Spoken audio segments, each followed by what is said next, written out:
Welcome back to OTR. There's an awful lot to unpack this Sunday morning, but hey, there always is on a Sunday morning around here. And joining us are Democratic political analyst Marianne Marsh and Republican political analyst Rob Gray. It's great to see you guys. Let's talk about Harvard and the Trump administration, because Harvard is pushing back to the Trump administration for freezing more than $2 billion in federal funds. And Harvard's president says they had no choice and they will not compromise. Marianne, what does it mean for Harvard's future?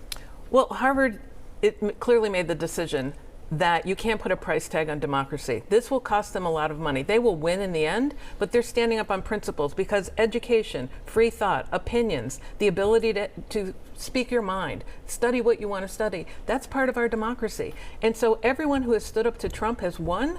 And Harvard will win all of this and their federal funding that have been committed thus far. Going forward, different story. But they have $11 billion more in their endowment than Maura Healey's budget that she introduced earlier this year for the state, for Massachusetts in 1 year. So you can't. It's going to be hard, but you can't put a price tag on our democracy. Rob? I think because Harvard showed backbone here, they're going to be enthusiastically backed by their donors and alumni on this. They like that they're standing up to Trump. The thing about Harvard, though, is who knows what's going to happen, because it's a roller coaster, just like tariffs. The Trump administration changes their mind day to day, even hour to hour. So hold on, there'll be more twists and turns. All right, the Trump administration's anti-Semitism task force had asked Mayor Wu for a meeting last week, but city officials are saying the task force has not followed up or confirmed those plans. So what do you think's happening here, Rob?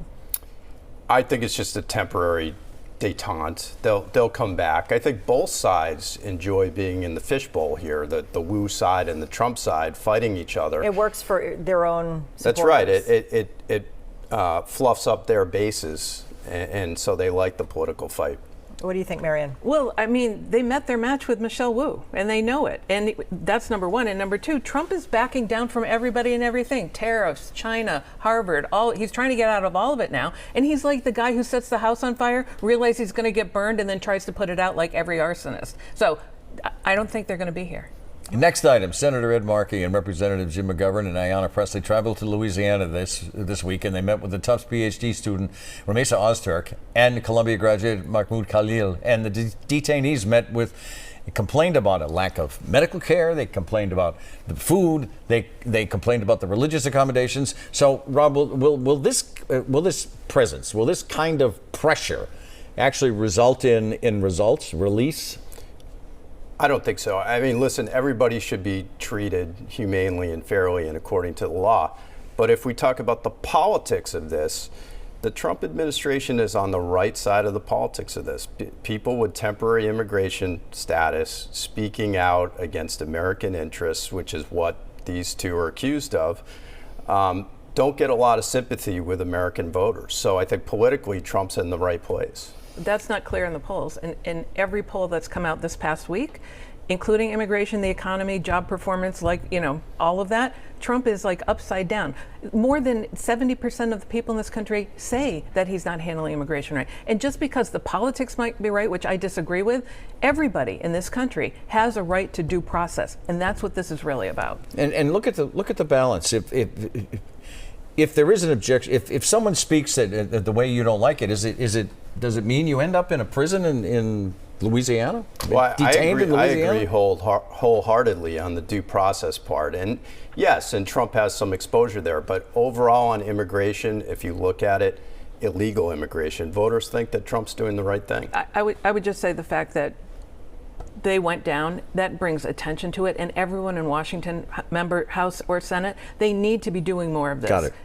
People are kicking in. Democrats need to be doing more of this. Yes, because Republicans aren't. All right, the chairman of New Balance getting involved in Boston politics again. He sent $1 million to a super PAC supporting Josh Kraft's bid to unseat Mayor Michelle Wu.